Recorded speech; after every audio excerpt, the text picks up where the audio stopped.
Ipamamunak ton Sir Kitoy. Dua kami ni Sir Arby. Tsaka ikaw. VP Alvin, live na po. Yes po.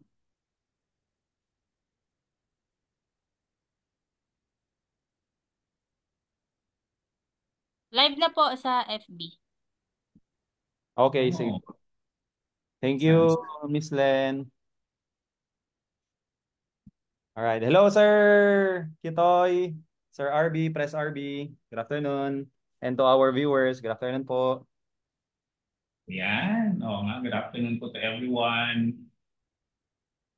So, nandito na naman tayo sa ating kwentuhang cybersecurity. Kamusta po kayong lahat? O, Sir RB, parang masayang-masaya ka ngayon ah.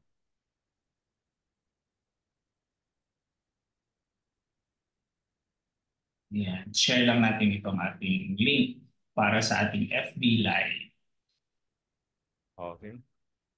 Oh, go ahead, Sir Kitoy. Okay.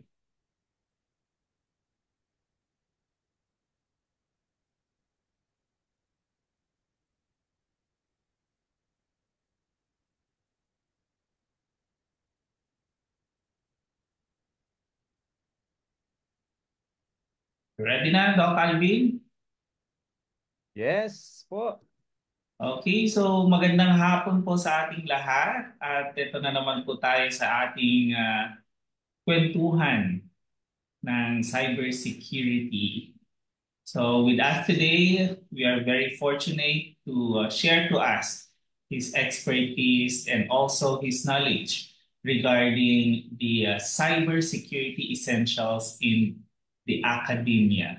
So ladies and gentlemen, let us all give a virtual applause to Dr. Alvin R. Malikdem, the VP for Admin and Finance for PIX Pro La Union Chapter and the Dean of the College of Information Technology, BIMSU Mid La Union Campus. The floor is yours, Doc Alvin. And thank you. Thank you very much, Doc Kitoy. Good afternoon po sa ating viewers and Ma'am Len, good afternoon. And to Sir RB, good afternoon. So for today's um, topic, let me share my screen.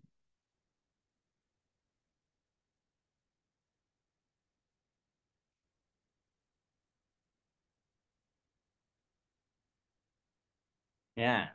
All right. Can you see the slide, Sir Kitoy? Yes, Doc. Okay. So for today's topic, we will have a discussion on cybersecurity essentials in the academia. As we know, cybersecurity is crucial for educational institutions. We need to protect kasi yung mga sensitive data, critical infrastructure, and the well-being of our academic community.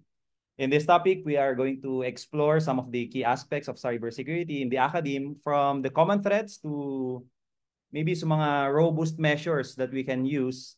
And we will also share some of the practices that we are doing here in our university. I'm Alvin R. Malikdem, the VP for Finance and Admin for PIX Pro La Union. Uh, Also the Dean of the College of Information Technology here in Don Mariano Marcos Memorial State University. Dito po ito sa Region 1 sa La Union po, no? So sa mga kasama ka-PIX prone po natin dyan from other regions, you are welcome po here sa La Union para i-explore po ang aming sceneries din. Visit po kayo dito. Okay. Why do we need to implement cybersecurity in our educational institutions? In today's digitally driven educational landscape po kasi, cybersecurity has emerged as a critical priority for academic institutions. We have three common importance that, based from the paper of Yasin K on the importance of cybersecurity in higher education, published in the Asian Journal of Computer Science and Technology. Data protection is one of the domains that we need. As we know, education institutions handle vast amount of sensitive personal and academic data. Likewise, the infrastructure security, safeguarding our networks, our cloud-based systems, and compliance and reputation as part of our robust measures to help our institutions comply with the regulations. This guide or this topic actually provides us some essential overview of the foundational principles lang naman po, no?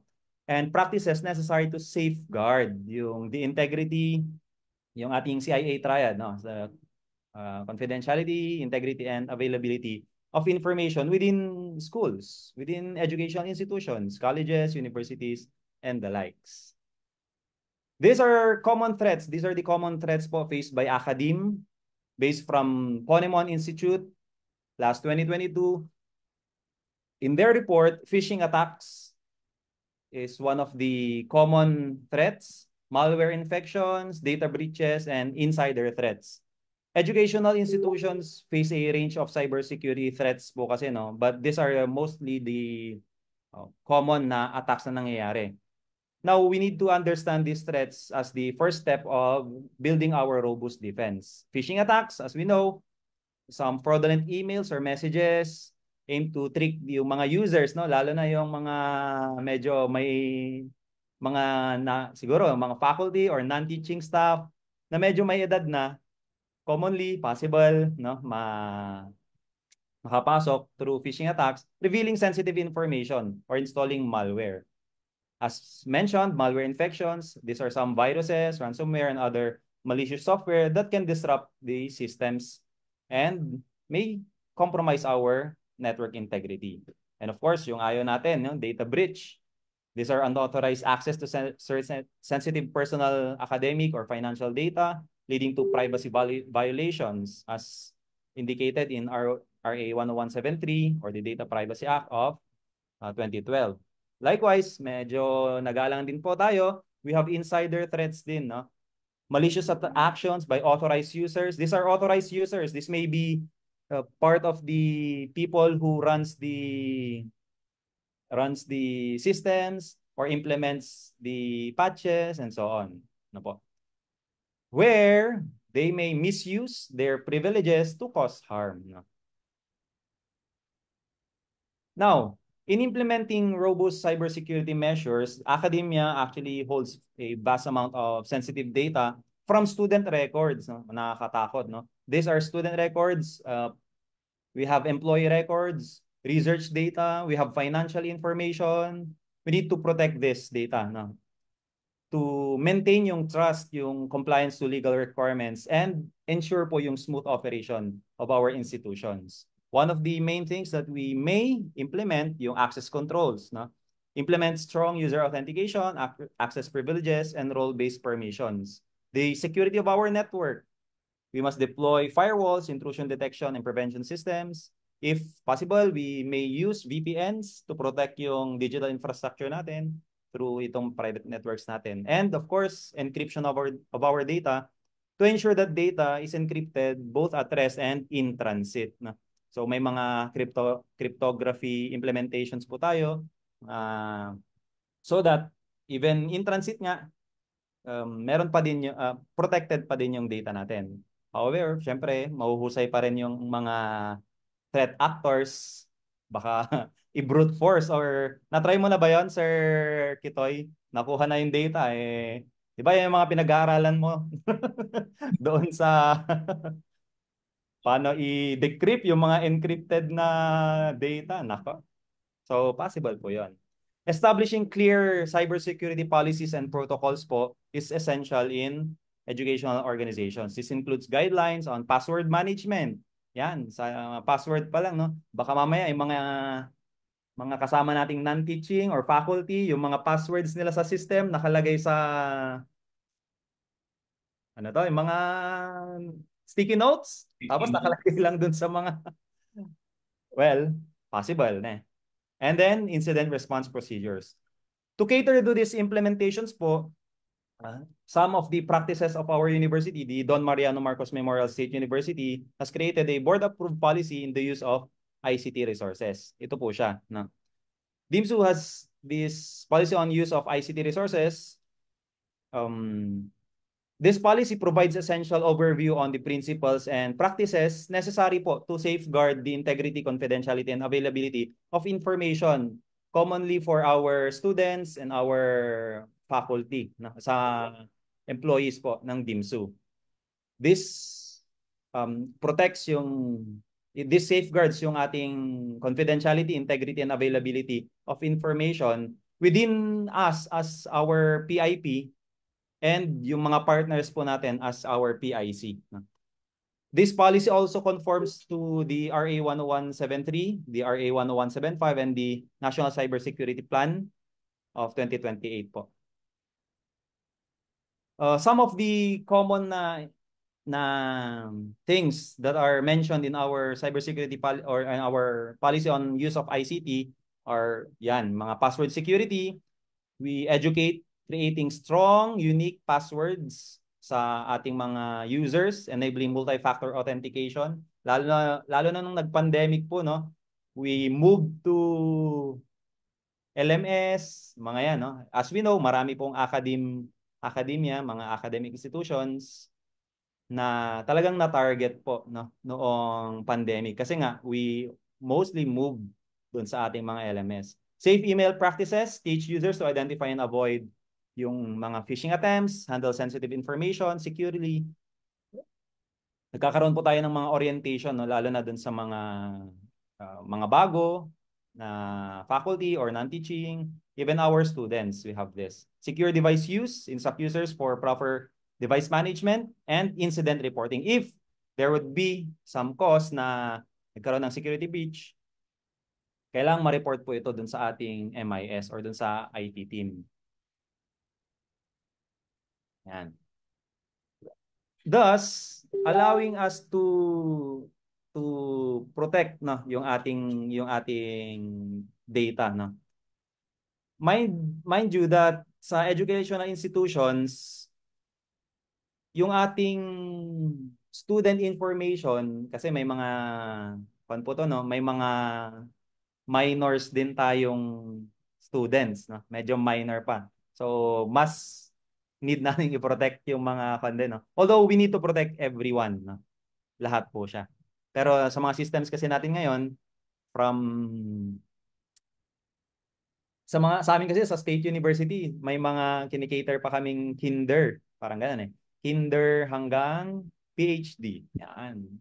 Medyo maraming na data po talaga yung ating protect. With that, commonly we may implement itong mga incident response and recovery plans. These are best practices. However, not all of this ay na-implement na po ng aming institution. But the idea of incident response, where we establish clear protocols for identifying, containing, and mitigating the impact of cybersecurity incidents, would be, if there would be data breaches or so on, yan, dapat ma-report po, no? As we know, liable po tayo as the PIP of our institutions sa mga ganitong incidents. Digital forensics, implement process for collecting and analyzing digital evidences. Yan. If there would be incidents, yan, may mga po tayo, forensics. Possible, gamit tayong mga Splunk to determine kung ano yung threat na pumasok, ano yung kung saang day and time sila possible na nakapasok. And we have several na software that we can use for our forensics. Disaster recovery, develop comprehensive backup and recovery strategies to quickly restore critical systems. Medyo costly po talaga ang pag-implement ng mga gantong ng disaster recovery and yung risk management po natin, no? Here in our university, we have implemented through our policies yung some disaster recovery and risk management, no? Such as yung mga dalawa kasi, meron tayong on-premise na data, meron din tayong sa cloud na data. So medyo yun po yung mga pinoprotektahan po natin.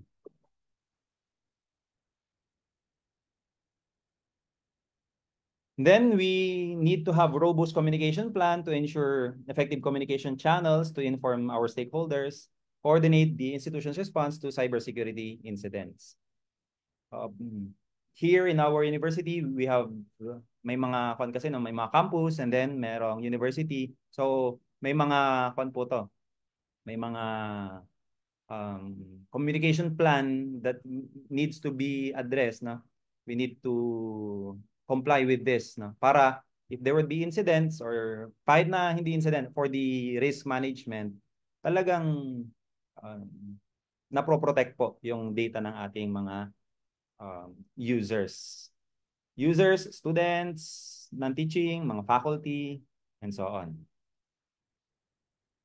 Now, one of the practices na maganda, best practices that we implemented also is to partner with or collaborate with cybersecurity experts and authorities. At isa na nga po dyan ang ating organization, the Philippine Institute of Cybersecurity Professionals. If hindi pa po kayo member, magpa-member na po tayo. This is free naman, no? Lifetime. Pwede pong mag-join dito even yung mga kasama po natin that wants to learn and wants to protect yung data, no? Anyone who wants to protect our data, no? Hindi lang to pang professional din. We also cater to students, di ba, Sir RB, Sir Kitoy, and Ma'am Len? Pwede rin, mga students po natin, di ba? Ayan. So, we partnered with PixPro to engage with cybersecurity professionals and industry organizations to stay informed the latest trends and best practice. And also guide us in the protection of this sensitive information po natin. Report to authorities, establish relationships with relevant law enforcement agencies, and threat intelligence, gather and analyze threat intelligence to proactively identify, mitigate emerging cybersecurity risks. With that, when we are very lucky po, no? Kasi when we partnered with PixPro, ang dami po naming natutunan lalo in the implementation of our security. And PixPro also help us to improve our curriculum, no? Doon sa curriculum po namin, mostly doon sa information assurance and security, now kasama na pong na-improve yung ating curriculum and yung kasama na pong na-improve yung ating curriculum. Yes. And yung training po nung ating mga faculty, yung mga kumbaga train the trainers. Also, we were also provided with training for our students. Kaya maraming salamat po sa PixPro. Yan. With that, nakipartner po tayo. Kasi alam naman natin, people from PixPro talagang expert sila and talagang tumutulong po sila, no? From the day na pumunta po na naki-coordinate po sa atin with the leadership ng ating chairman, Sir Angel Redoble, and our vice chairman, Sir Oka. And ang ating president po ng PixPro La Union through Sir RB Banyes. Yan, maraming salamat po. Thus, DIMSU was allowed to become a Palo Alto Cybersecurity Academy. Yan. We were lucky to be part of this, and yung mga resources po and may mga lab pa po, no, free laboratories na ibibigay ang Palo Alto for us to improve our cybersecurity na mga dun sa curriculum and dun sa syllabus po namin. Yan. So these are some of the things that we do sa aming institution as part of our implementation ng aming cybersecurity. Hopefully, on the next na iterations po ng aming paggamit ng Palo Alto Cybersecurity, we can share also how to join, and although yung how to join is you can go to their website and then ask for their, kasi kailangan din ng endorsement po, no? Mag-join po tayo. Maganda. Ang daming mga resources. And ang dami ng mga lab na pwede po nating gamitin. Yun lang, kailangan po ng talagang mga faculty members pala, na talagang nakatutok doon sa academy. Kasi they will be the ones who will implement po yung syllabus from the Cybersecurity Academy. Yan. With that, as technology continues to evolve, educational institutions must remain vigilant and adaptable in their approach to cybersecurity by implementing yung ating robust measures, educating stakeholders. Yan. Kasama po sila, no? Even students, faculty, non-teaching, collaborating with experts. The academe can safeguard this digital ecosystem and ensure the continued success of its academic and research endeavors. So thank you very much for listening. Since kwentuhan to, yan, we will entertain some discussions, questions. Thank you very much po.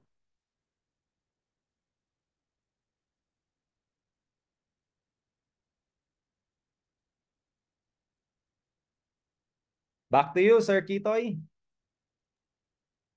Ayan. So thank you so much, Dr. Alvin Malikdem, for sharing your knowledge and expertise, as well as sharing your plans for the university and of the college. So I guess we have a lot of comments and greetings sa ating FB Live. So ito, mga greetings natin from different parts of the Philippines, no? Yung mga Kapix Pro natin from other parts of the Philippines. Okay. And also watching din yung mga students natin, Sir Alvin. Yung mga estudyante natin ng mga undergraduate at graduate studies. Hello po. So if you have any comments po or any topics that you would like to sir, kay Sir Ben, maayong hapon. Sir Ben Izra Dakudaw. Yan, hello sir. Chairman, hello Chairman. Sir Angel, good afternoon. Enet, good afternoon po. So if you have any comments po, or if you have any questions, maybe directed Christian, may tanong sila, how to join daw. How to join? How to join. Free membership tayo sa Pix Pro, di ba? Nandun po sa Facebook page po ng Pix Pro, Philippine Institute of Cybersecurity Professionals. Nandun po yung link to join.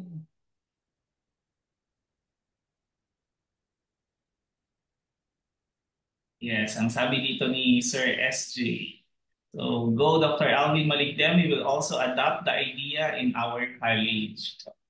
So ayan, may free benchmarking na tayo, Sir Alvin. Hello, Doc Louie. Much, Sir SJ. Watching from Trimex Colleges, Binyan, Laguna. Hello po, good afternoon. Sir SJG, go Dr. Alvin. Hello, sir.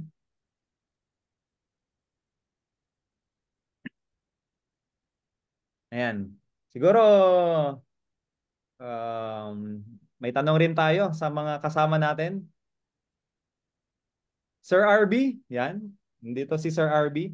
Actually, Sir RB is our president of Pix Pro La Union. Dahil po sa kanya ay nagkaroon kami ng tulay, Nax, sa Pix Pro para ma-connect ang Pix Pro La Union sa Pix Pro National. And actually, we are planning to expand, no? Hindi lang sa La Union, magiging possible magiging Region 1. Region-wide na po yung Pix Pro po natin. Andito rin si Sir John. Andito rin si Sir John. Hello, sir. Hello? Yes, Press RT. Hi, Doc Tito and VP Alvin. Sorry, narinig ko yung pangalan ko. Yeah, unfortunately, hindi ako makapagsalita ng maayos ngayon kasi nasa event ako. It's our company anniversary. But then, yeah, just to give siguro, no, in addition to what Alvin mentioned in terms of security controls within the academy, no? So, siguro maganda rin na establish natin yung security governance framework natin within the academy to ensure na protected yung mga information ng mga students natin, especially if yung mga students portal, or I mean where you store your student or where you encourage your students to access their informations, dapat mayroon tayong comprehensive governance framework that includes yung creation ng policies, procedures, and control para ma-manage ninyo yung cybersecurity ninyo sa well, specifically sa DCs. And at the same time, siguro let's also promote yung security first culture. Let's encourage our professors, teachers, and even the non-teaching position. Let's encourage them to have of security awareness and responsibility across sa buong institution natin. And at the same time, siguro let's encourage our senior management team to invest in security infrastructure to enhance yung institution's cybersecurity posture. I think yung si Palo as tool for Bingsu to use for you guys to be more adept in the cybersecurity environment. And with that, you can also help other professors within your institution to apply all the learnings that you obtain from the Palo Alto University. Yun, so yun lang yung pwede kong idagdag for now. And thank you. I know na maingay yung background ko. I'm so sorry for that.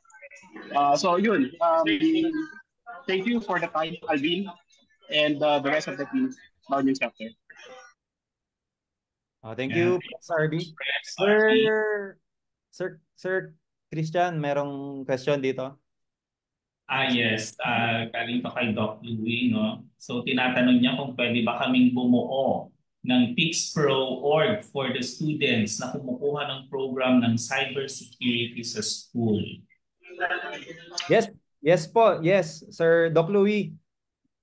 Meron tayong Junior PixPro. Di ba? Meron din po tayong Junior PixPro. Apo. Pwede silang coordinate sa ating central organization, no, in national. May question din si Sir Prince Paulo. Ayan, good afternoon Sir Alvin and Sir Kitoy from DSWD. Ayan. Si Sir Prince po, ayan. Basahin ko na lang, sir, no? Sige, question po, after passing CompTIA, Sec Plus, ano po next you proceed to take it CompTIA Network Plus or CISA Plus? Since nag-Security Plus na po kayo, although Network Plus and Security Plus, hindi siya prerequisite ng isa't isa po, no? Pwede mong i-take yung one and the other. Pero if your path, di ba, dun sa CompTIA po natin, may learning, may exam path po tayo, no? May pathway po tayo dyan. If you want to have greater chance na passing sa TESOL, maganda pong matapos rin po natin yung Network Plus, no? Kasi there would be some terms na actually mas maganda sa Network Plus, Security Plus before yung CISA po na. Alvin, no? Alvin, to add lang, no? CompTIA Security Plus yung sinabi mo kanina, no? Yung certification ni Sir, yung nagtatanong. Siguro maganda na rin dyan, no? Idagdag Security Plus, then siguro magandang path if isunod niya yung Network Plus, Pentest Plus, Pentest Plus, and then CISA. CISA Plus. Makikita niya, So makikita niya yung path ng CompTIA certification journey niya. Better if puntahan niya mismo yung Conkia website para makita niya kung ano yung magandang path na sinakahakin for cyber. Yes po, yes, yes. Yes, sir. Yun nga rin yung sinagot ko kanina. Maganda rin sana if nag-network plus before nag-sec plus, then go to yung CISA plus na. Kasi tinatanong po niya if network plus or CISA plus. Pero dun sa path kasi, yun na, dun sa pen test tsaka sa CISA po yung pathway po natin. Yes, Doc, Chair. Yung sa questions, tinitignan po natin. Questions pa po from Sir Rafi plus, hindi. Good afternoon, everyone. Ayan. Hello, Sir Rafi. Sir Alan Pakulan, good afternoon. Ayan, meron dito Sir Alvin, kay Arlene, Ma'am Arlene Raimundo. Okay. Are schools liable in the event that a teacher or professor or staff unintentionally posted a compromising information online?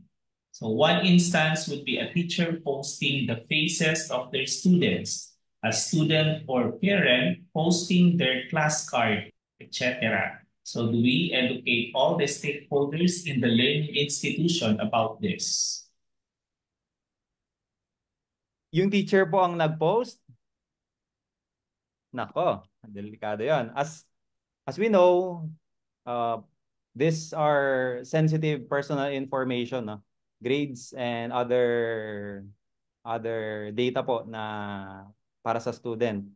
If the first thing is kailangan may consent sana yung estudyante if he or she wants to be posted. However, pag wala, liable po talaga, no, yung ating teacher, lalo na if this is talagang sensitive na information.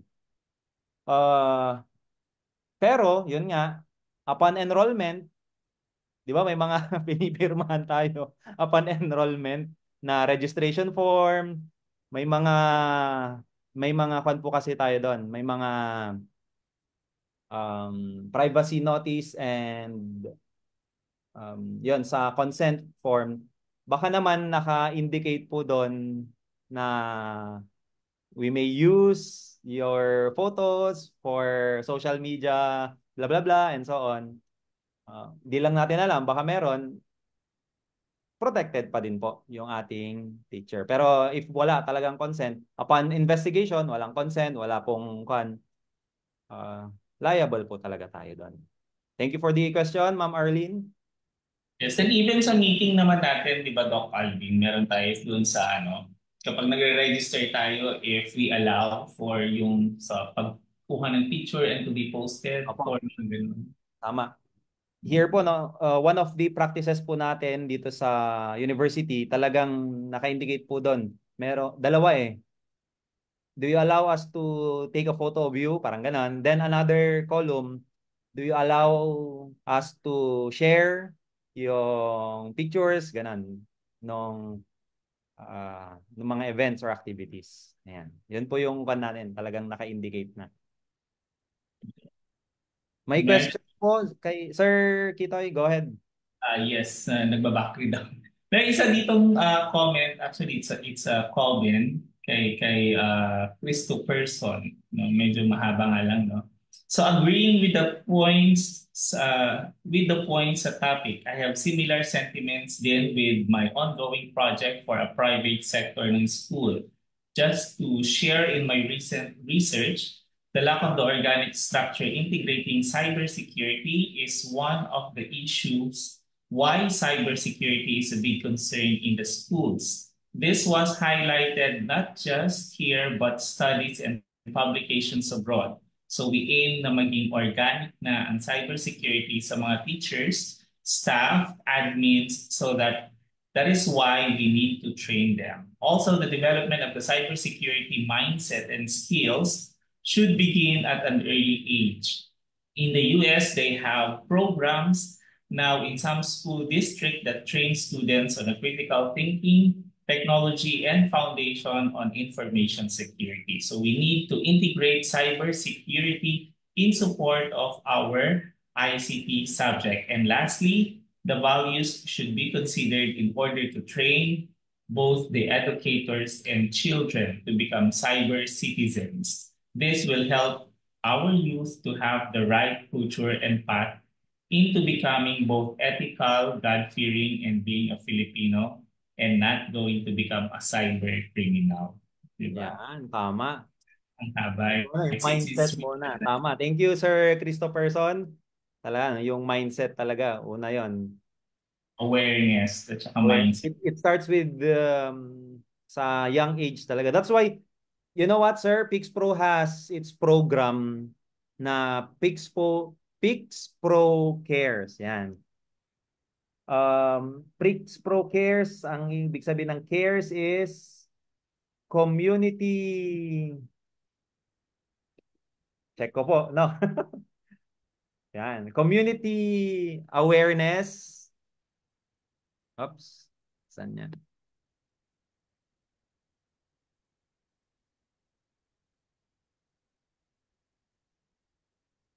Yan. So we have programs in in PixPro, yung ating PixPro Cares that caters to dalawa po no sa cyber safe kids and cyber safe teens. Yan. Yung mga kanpo natin.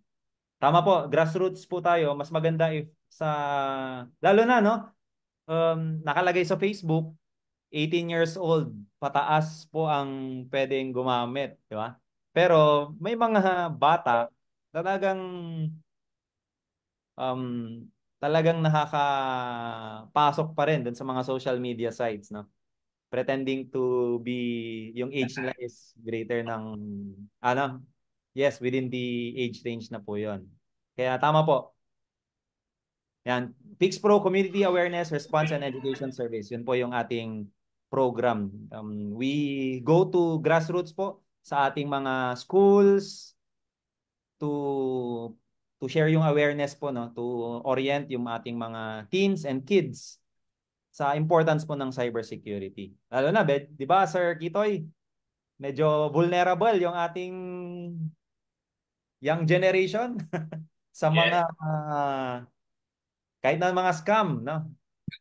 Exposed kasi sila sa mga digital technologies. Kaya madami silang medium for them to communicate socially using the different technology platform. And with that, they are very much vulnerable nga sa mga scams, mga ganyan, and all other cybercrime. Yes. Tama po. Yeah. Okay. May kuwan pa po dito. Okay, sabi ni Sir Prince, appreciate your recommendation, sir. I'll visit the Comsha path as well. Thank you and more power sa PixPro community. Thank you so much din po. Yan. Siguro there will become a time na ang cybersecurity will be part of the curriculum na. Talagang kumbaga batas na rin, no? Na talagang yung awareness, orientation about cybersecurity is ma-embed na sa mga curriculum, not only sa college, pati dun sa elementary, high school, yan, para kanpo na. Siguro makakatulong yung ating PixPro para dito, no? Yeah. Actually, Alvin, to add lang, yan yung ini-envision ng ating Mr. Chair, si Chairman Igor Redoble. Ini-envision niya talaga, that's why we are doing the PixPro Cares. Nandun na yung pagiging part dapat ng curriculum or module ng schools yung sa cybersecurity, because dito sa Pilipinas meron ng mga schools pero ilan pa lang. So one of the goals ni Mr. Chair is cybersecurity to be embedded in the curriculum of all the schools across the Philippines. Yes po, yes, tama. Yan. So may move po, no? May move din talaga to have this. May comment po si ED Arlene. Yan. We have data privacy office for all the professional institutions, but again, the scope of their work is not enough to cover all the bases of cybersecurity. Totally agree with this, sir. Tops on this. Yan, correct. Sana, no, ma-improve, makatulong po ang academe din to strengthen yung ating cybersecurity awareness. That's why here in PICS Pro La Union po, we visit yung mga schools, hindi lang within the city, no? Hindi lang dun sa mga urban, pati yung mga far-flung na schools. Last time, talagang umakyat pa po kami sa bundok kasi students, yung mga kids doon are also connected sa internet, no? Talagang gumagamit din sila. May mga connection and so on. So, kasama din po sila, no, sa ating binivisit. Hopefully, activities po namin pagbalik ng klase ng DepEd, yan. Babalik po ulit kami. 'Di ba, Sir Pochi and Sir Janry? Babalik po tayo doon sa mga pag-visit natin sa mga different schools. Yan. Yes, sir. Affirmative, sir. Affirmative. Yeah. Meron tayong bagong activity. May tumawag sa akin from DepEd, Division Office yata ng La Union. So they are inviting actually PICS Pro to part of their program on September. So parang different schools daw siya. They will gather those different schools in one place. So we were invited by Mr. Ryan Ramos, if I'm not mistaken, DepEd La Union, Alvin. So let's work on that by September. Yes, VP. Yes, Press RB. Thank you po. Sir Angel, Chair, yes, we really need academe to be strong pillar in cybersecurity, especially in producing young cyber warriors. Yes po, yeah, we agree with that. The reason why we have good engineers, doctors, nurses, etc. is because we have the academe who are part of the value chain. Yes po. Tama po, tama. And we have mga cyber warriors din. Sabi ni Sir Chard, agree, mas maganda maisama sa curriculum ng PLE and PBL. Yes. Sama daw po si na Chair. Sa mga ay, nako. Kinakabahan ako. Baka, Chair, sasama po kayo, no? Bigla kaming kinabahan, ah. Kapag nag-discuss tayo doon, ano? Anyway, you are very welcome po dito sa La Union, Mr. Chair, and sa lahat po ng ating mga kasama sa PICS Pro. Visit po kayo. Ayan. Yes, and it's a good practice din siguro, Doc Alvin, no? Together with our president ng PICS Pro La Union, if we can have a yearly activity din. Parang yung ginawa din natin nung opening noon, nung introduction ng PICS Pro La Union. So we can have an expo every year, mga ganun. Yes. Parang cybersecurity summit, no? Yes. That will showcase yung cybersecurity practices ng academe and industry din within our... Tama, opo, maganda po yun. We will work on that, sir. Tuloy po natin yon. Siyempre, with the help of our PICS Pro National. Yan. Maraming salamat po sa PICS Pro National, no? For always guiding us, helping us throughout the endeavors po ng PICS Pro La Union. Ayan. So, any comments pa ba dito? Yan. Sama kami. Ha, ha, ha. Sabi Let's go. Mr. Chair. Kaso pag, Mr. Chair, pag nandito po kayo, dapat yung medyo maulan naman, no? Kasi mostly ng pagpunta nyo dito ay mainit na. Kahit na maulan, Mr. Chair, warm pa din ang pag-welcome po namin sa inyo dito. Ayan. May comment din dito, sir, regarding sa baka pwede daw kayang maging national competition o kaya pwede ding Yes. national conference. Siguro tanong natin to kay Chair. Opo. Actually, DICT, our partner na agency po, no? DICT has this competition po, Sir Chard, yung Hack for Gov. It is on the year 3 na.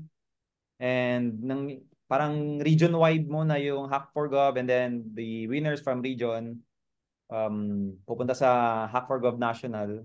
Yan.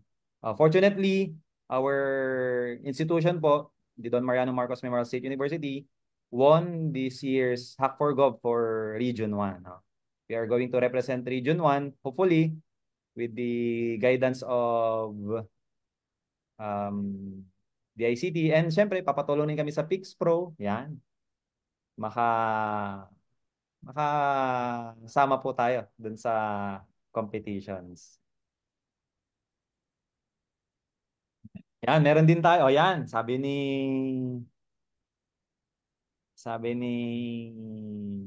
Ma'am Arlene. Yan. We will institutionalize, standardize the practice of cybersecurity until it becomes an integral part of our system and very much part of our DNA. Yan. Yes po. We are part of the advocacy.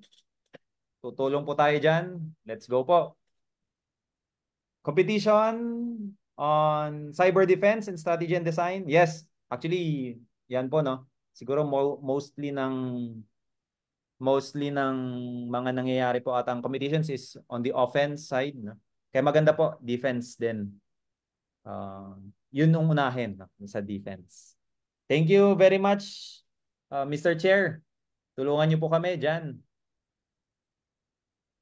And kay Sir Alex Almonte, so sana push natin sa PIX Pro ang pagkakasama ng cybersecurity essentials and cybersecurity awareness sa lahat ng schools, academies, institution, college, and universities.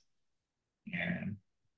So medyo mahirap din kasi na i-formalize din kasi I believe, Doc Alvin, no, kailangan dumaan yan sa chair. If it is a higher educational institution or college, yung schools, and then DepEd naman doon kapag sa mga elementary and high schools.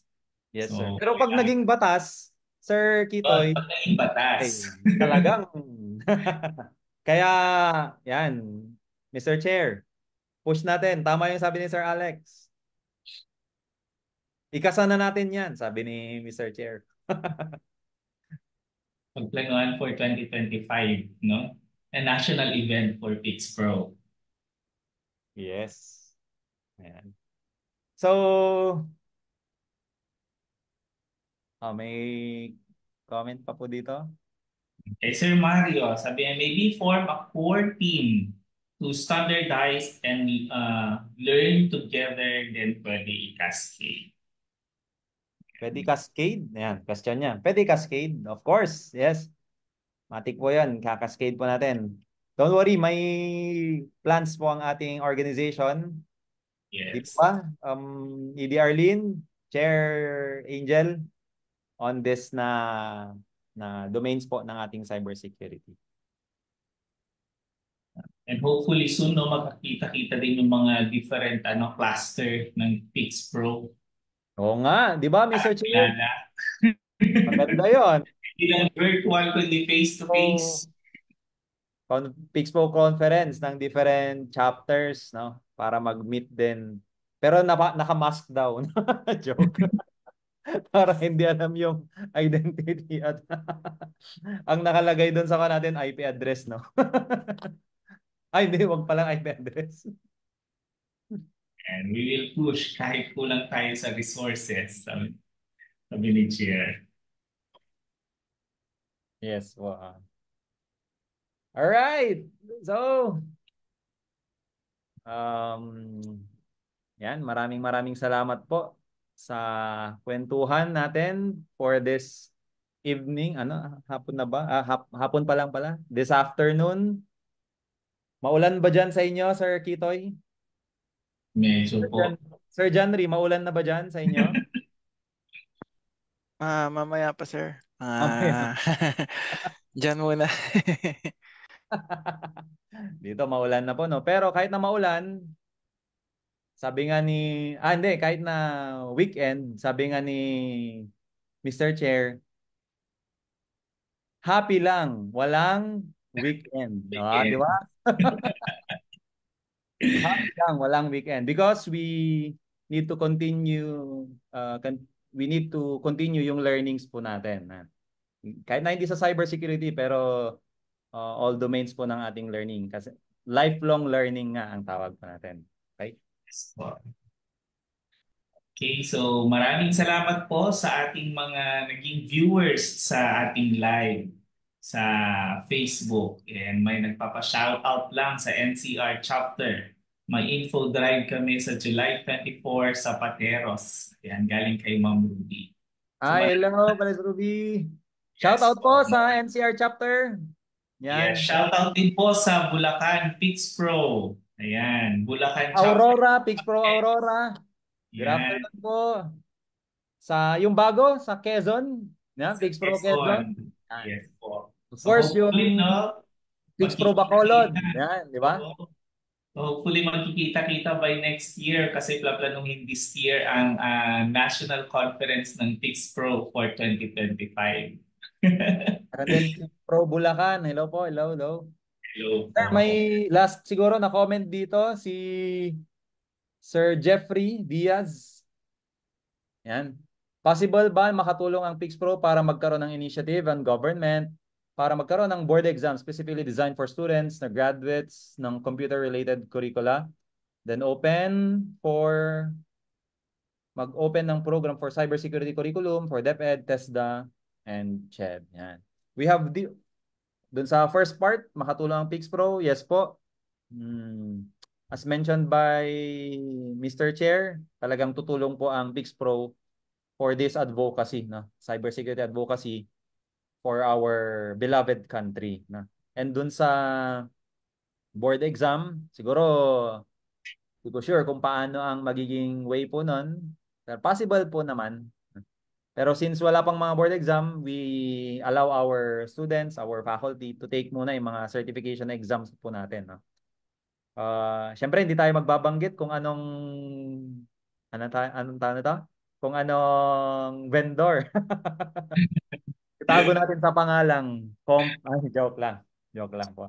Yes po. Yes, Sir Alvin, no? So before we end po, so meron po dito ang ating evaluation for our registration. So mangyaring sagutan lamang ang link na ito para sa inyong registration sa ating KC session ngayong hapon. So maraming salamat. So the link is actually posted sa ating chat box sa ating FB Live. So paunawa, ang ating registration link ay bukas lamang hanggang 12 noon ng Sabado para sa inyong mga kasagutan. Ayan. So maraming salamat po sa ating mga viewers at sa ating mga ka-Pix Pro na naging aktibo sa ating diskusyon ngayong araw na to. And also, we would like to thank Pix Pro La Union for spearheading this kwentuhan session this Friday. To our speaker, Dr. Alvin Malikden, thank you so much. And to the president of Pix Pro La Union, to President R.D. Banyes, and all the team of Pix Pro La Union. So maraming salamat. And thank you din sa ating chair and also sa ating mga officers po ng ating national organization ng Pix Pro. So maraming salamat and have thank you. Day po sa ating lahat. Ma'am Ruby, hello. Good afternoon. Yan. Thank you po. Thank you. Thank you so much.